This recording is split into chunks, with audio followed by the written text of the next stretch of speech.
بسم اللہ الرحمن الرحیم۔ آج ہم انشاءاللہ نبی کریم صلی اللہ تعالی وسلم کے والد ماجد حضرت عبداللہ رضی اللہ تعالیٰ عنہ کے بارے میں بات کریں گے۔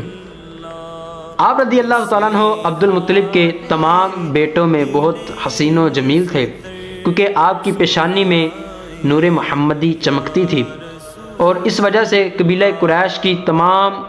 حسین و جمیل عورتیں آپ سے شادی کی خواہش مند تھیں۔ لیکن عبد المطلب کی یہ خواہش تھی کہ ان کی جو بیوی ہو وہ حسین و جمیل بھی ہو، حسب و نسب میں بھی اچھی ہو، اور پیکر و حیا والی بھی ہوں۔ تو اتفاق یہ ہوا کہ ایک مرتبہ حضرت عبداللہ رضی اللہ تعالیٰ عنہ شکار کرنے کے لیے جنگل میں گئے، تو وہاں پہ کچھ یہودیوں نے آپ کو دیکھا،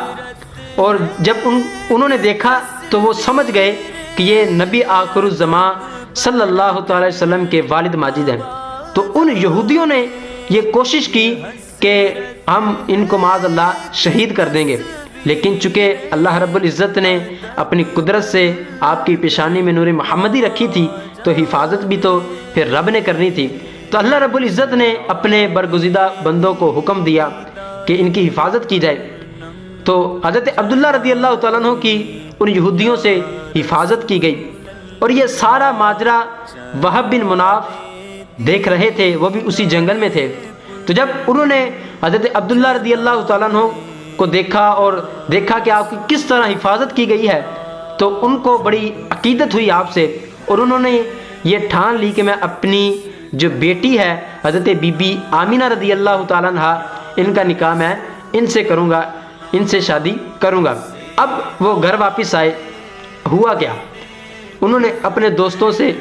کے ذریعے عبد المطلب تک پیغام پہنچایا کہ میں اپنی بیٹی کا ہاتھ آپ کے بیٹے حضرت عبداللہ رضی اللہ تعالیٰ عنہ کو دینا چاہتا ہوں۔ تو جب حضرت عبد المطلب نے دیکھا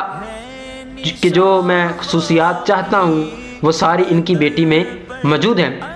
تو حضرت عبداللہ رضی اللہ تعالیٰ عنہ کی 20 سال کی عمر میں شادی ہو گئی، اور پھر جو نور محمدی آپ کی پیشانی میں چمکتا تھا وہ نور محمدی بی بی آمینہ رضی اللہ تعالی عنہا کے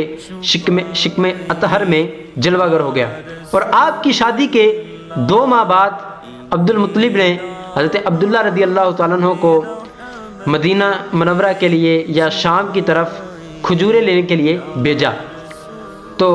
جب واپسی ہوئی تو آپ رضی اللہ تعالیٰ عنہ بیمار ہو گئے، اور اسی بیماری میں آپ اس دنیا سے